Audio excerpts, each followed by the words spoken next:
Cool. Here we are. I'm with Paddy, who is about to become a brand new curate as he's ordained on the 26th of June. For those of you who don't know me, my name is James di Castiglioni. I'm the rector of the parish of Chanctonbury, and we are pumped to be welcoming Paddy and his family to serve in this brand new way. So, Paddy, how are you? Tell us a bit about who you are. Yeah, doing well.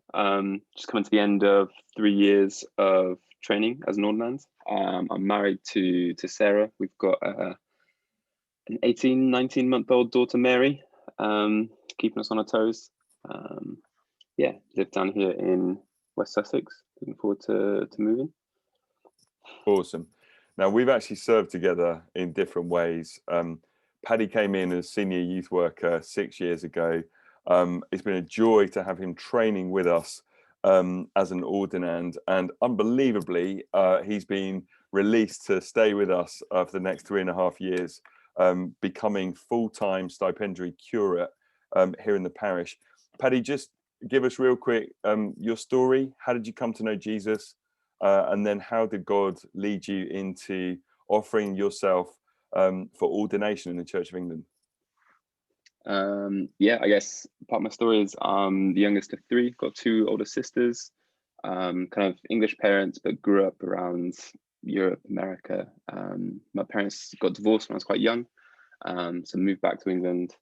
Didn't grow up in a Christian home, kind of classic rebellious teenagers, chased all the wrong things up all the wrong trees. And then age 20, I went to university in London, thinking that would be like the place to chase all the things. And essentially the first person I met at university was a Christian guy. So he would invite me back to his room after lectures, and we'd like play video games, and he'd have all this worship music on in the background. And that would lead to some conversations and questions, and he'd kind of, even without me asking questions, he'd just tell me his stories. He'd answer questions I wasn't asking. And so eventually he invited me along to an Alpha course that people were running in the halls, and was the Christian Union. And then that led to him inviting me along to church. And probably the second time I went to church, kind of the guy leading the service, they preached about Jesus. They, like in Alpha, we'd explored like why Jesus died, like the reason for atonement, what grace really was, and it like really clicked, made sense in my head. But it still wasn't really enough. It was a great idea, but it wasn't enough necessarily to give my life to. And so we go to church, and this guy leading the service just says, like, if anyone wants to experience the Holy Spirit and receive it. I reluctantly didn't go forward, and then he was just like, well, why don't you just nudge the person next to you? So kind of nudged the guy next to me. He just turned around, really simple prayer, and it was in that moment I describe it as like I felt like the Michelin Man, just enveloped by this entirely otherworldly love, which really just kick-started a lot of things I've never experienced before in one way. Experienced inner healing, this new affirmation, just a transformation of my identity in general, just trajectory in life in general. Wow. Yeah. Wow. That's awesome. I absolutely love that, and praise God. It's just so good to hear, just how he finds each and every one of us. Paddy, fast forward, you're in ministry, you're serving young people. What then sort of triggered the call into ordination, to church leadership, this passion to serve the Lord in the church? Yeah,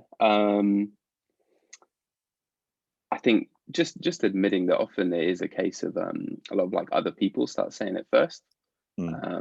So like you said, I served as a youth worker under you, and maybe if you were joking or not, you'd mention it occasionally. Plenty of respected people that I loved and seemingly loved me. They started mentioning it, and kind of you start kind of going into your room, closing the door, and wrestling with God about the idea as well, and kind of just realizing that there was like a season where I was so confident that God had just called me to like service, like using the whole Romans 12 model. I was like so firm fixing that. Even part of my journey coming to like serve in full-time ministry was in like kind of changing what I thought I was called to pioneer new things. And similarly, just God called me to a new season where he wanted me to lead more than just teenagers, lead like the entire family, lead all of God's people. Come on. Well, it's been an absolute joy to observe the Lord stirring you, calling you, and then laying down the youth ministry, training for 3 years, getting all the essays and the dissertation done. Is awesome. You've done so well, and we're so excited about what's to come. We need now to give a brief, simple statement about the greatest challenges facing the church in the immediate future and longer term as your ministry unfolds. And for anybody who's watching this, we've basically been fed a few questions that we need to answer, but these are very exciting and interesting questions. So the greatest challenge facing the church in the immediate future. It sounds a bit cynical, but probably just like the overwhelming like denial of an absolute truth that comes from anywhere outside of myself. Like I would say like one of the big parts of the Christian faith is like, it's that line, you die to self, you lay down your own will to follow that of God, follow that of like the model of Jesus, which he says like, he said, I'm the way, the truth, and the life. He didn't just say he's one of. There is like an exclusivity to it that we need to embrace. It's that notion of like the mandate on Christian, like the call to live with God, like is a sacrifice in many ways. It's a challenge, it's hard, but ultimately it's worth it. I heard someone say something along those lines recently, and it's really stuck with me. Like it is hard, it's a change, but it's like Jesus is worth it. Jesus is better. It's not just the good news, it's like the best news. But the challenge is like, unfortunately, like breaking through the notion that like telling people that Jesus is better than the life they're living now. It's in many ways offensive and radical, but the end result is worth the means. So good. What do you think the greatest challenges? The greatest challenges facing the church, I'm going to say one spiritual thing and one practical thing. I think the spiritual thing is fear for Christians, because suddenly society has got very totalitarian about people it disagrees with. And so I think for a lot of people who are Christians, they can fear that they're causing offense through just simply holding biblical, orthodox, godly views that are different to what the media promotes. So I think, 365 times in the Bible, we read the phrase, "Do not be afraid." And, Jesus was quite clear, he'll be with us to the end of the age. But trials and persecutions will follow us. And we probably haven't tasted how different it is to be Christians very recently in our recent history, because we've been living in Christendom, whereas that sort of slips away. I think the call to believers is to press into the love of God, to have fear cast out of our lives, and to be content with holding something ultimately which is life-giving, true, and loving to the world, even though it's radically opposed with the media messaging that we are engulfed by in this current moment. So I think fear spiritually, on a very practical level, and the question was about the church with a big C. I think some of the bureaucratic machinery is needing to be side the way, because I think we are entering huge territory that requires local churches and families of churches to pioneer and be innovative like never before. And yet we are also existing within an ancient institution which has deep, long-standing ways of doing things, and so how we fit both the need to pioneer and flex and innovate alongside the ancient historic machinery, which it's not that ancient historic is bad. There's lots of spiritual things which are wonderful and vital to our life, to hold off spiritually, but just the practical bureaucratic administrative machinery, I think, is clunky and stifling often, and that needs somebody to get their scythe out and cut it all away, so that we can release as much of the life of God as we possibly can. Now, that was not a brief, simple statement from either of us. So, Paddy, we're going to have to do a lot better on these 4 questions that we've been given in a moment. Paddy, how has lockdown been preparing to be ordained on the 26th of June, the most unique and unusual of 13, 14 months that we've all lived through? But how's it been for you preparing to be ordained? Yeah, it's obviously not been what me and other ordinands I train with, we often say it wasn't quite what we signed up for. But I studied through Trinity College in Bristol, so we do a pathway that a lot of it was, even before lockdown, was online teaching. So I often joke with people saying like, "Welcome to my world." But no, it's not ideal. It doesn't replace like the real face-to-face, both ministry, fellowship, interaction, relationships. But it's definitely prepared us in a way, like you have to be intentional. You have to seek out people to support you, seek out people to support. I think it's, in many ways, it's been a blessing. I mentioned earlier, we've got an 18-month-old, a little bit older than that now. But it's been a joy, and like such a gift to be able to have like more time with her over this time. Yeah, but many ways it's just like kind of refocuses what's really important. So coming out of it is like not taking gathering for church on a Sunday morning for granted, like not just saying that it's a privilege, like as lip service, but genuinely being reminded over the last year that it is a privilege to gather together as God's people to worship Him. Yeah, that's good. What about you, James? Yeah, lockdown for me, I think the question is about how are we preparing, to receive you as curate. I think all the bits that lockdown has prevented are all the bits that are really important, about discipleship, about fellowship, about friendship, about walking together, which have been impossible. So, we're working, as you know, on your role description and how you'll slot into the senior team locally with us, and all of those process work related things.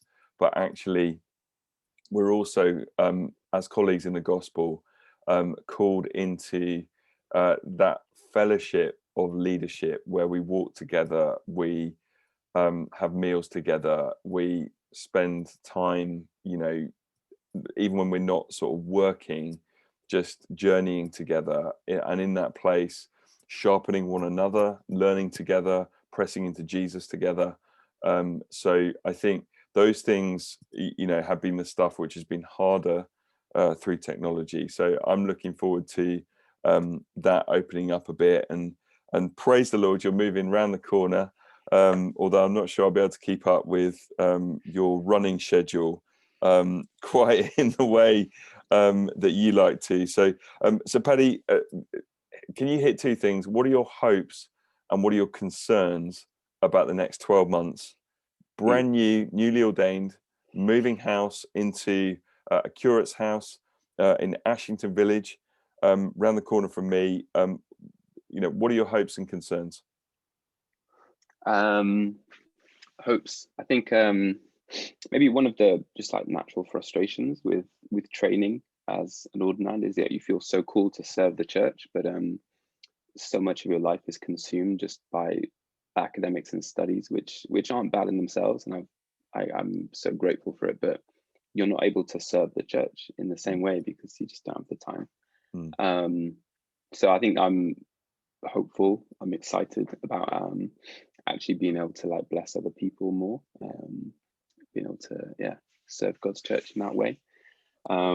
Really, I've served as a local school governor for the last couple of years, so just being able to kind of support the school a bit more as well. Got a local Church of England school in our village. Really excited about that. Just building on the relationships we already have with them. Awesome. And just like as we come out of lockdown, continue to like our context in a situation where like it has grown over the last couple of years, and like being involved in integrating newcomers, like hearing these people's stories, but just it's like excited, like when God gives you a glimpse of how actually these guys are going to fit into the body over the coming months, years. So good. Concerns, Paddy? I think it's always just like dealing with your limitations. Like God fills you with these divine dreams that are so far beyond your capabilities, and sometimes just having just coming to grips with our like earthly limitations is frustrating in itself. Maybe like I referenced earlier, like maybe not always being able to be around as much, like my wife, my daughter, always a concern, but that's like adult life in many ways.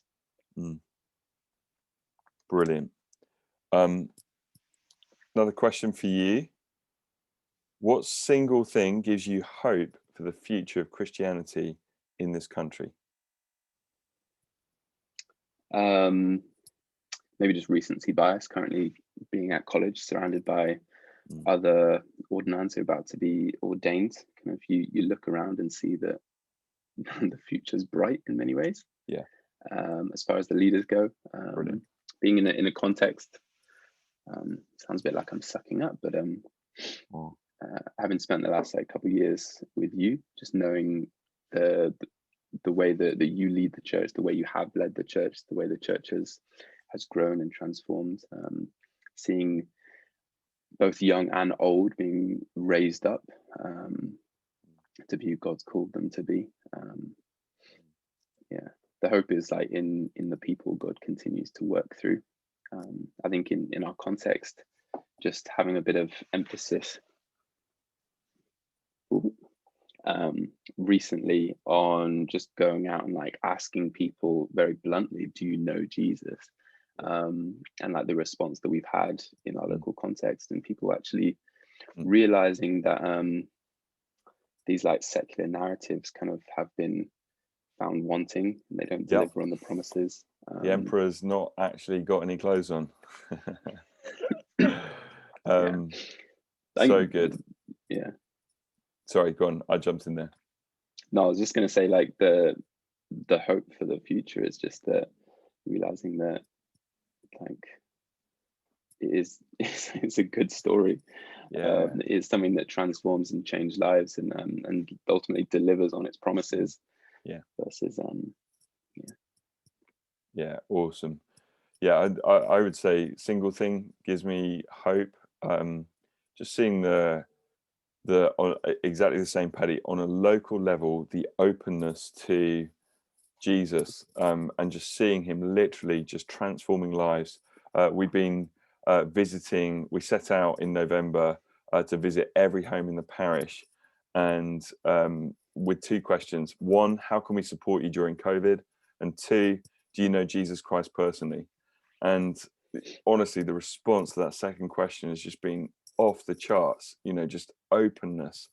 We've just been ministering to people on their doorsteps in a distance way, and 2 meters back, we're just seeing the Holy Spirit just touching hearts.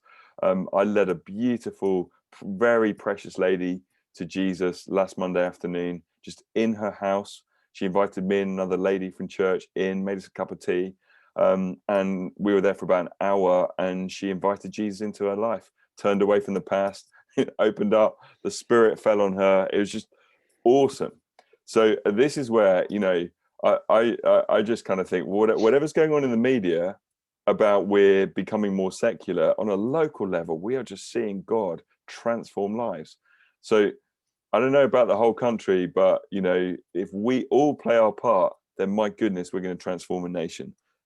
So yeah, right. Final question, Paddy. We're all getting excited now. I feel like we're going into preach mode. How can anybody connecting with this interview be praying for you? I think just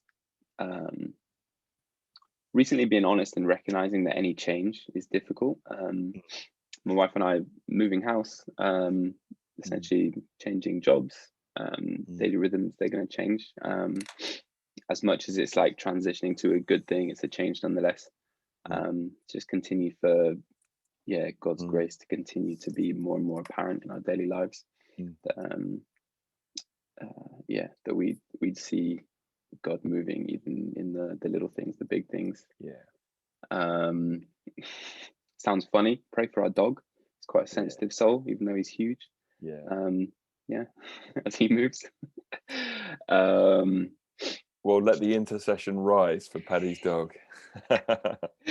No, but all those change things that actually, you know, let's all be praying that God's grace is just poured over, just like an oil, just to help soothe all those little frictions that we all face when we go through a big change. I think also just pray for wisdom for me. I don't enter into full-time ministry lightly. I recognize the responsibility, the weight on it. It's something we just reviewed it yesterday, but on the 26th of June, I'll declare vows that say that I cannot do this without the help of God. I definitely recognize that I need God's help in everything I do. Come on, and Paddy, that never stops and should never stop. You know, when we all get in a comfortable groove and start getting complacent, the power of God just ebbs away because we're not fully dependent and reliant on Him. So I just pray that every day for myself, and let's do that. So Father, bless this guy. Oh, sorry. I was going to say, how can people pray for you as you begin this journey of being my training incumbent? I would say exactly the same, Paddy. Just wisdom. You know, I've known you for 6 or 7 years. I love you. I'm so excited to see what God is doing in your life and Sarah's life and Mary's life. But I want to be more like Jesus so that I can help form you into being even more like Him, so that in 3.5 years' time, we can just absolutely launch you and Sarah into all that God has for you. So wisdom, revelation, that I can just play my part in just releasing more and more of what God is doing in your life and ministry. Cool. I think we're over and out. Yeah. All right. Lots of love. See you soon. All right. Bye. Bye.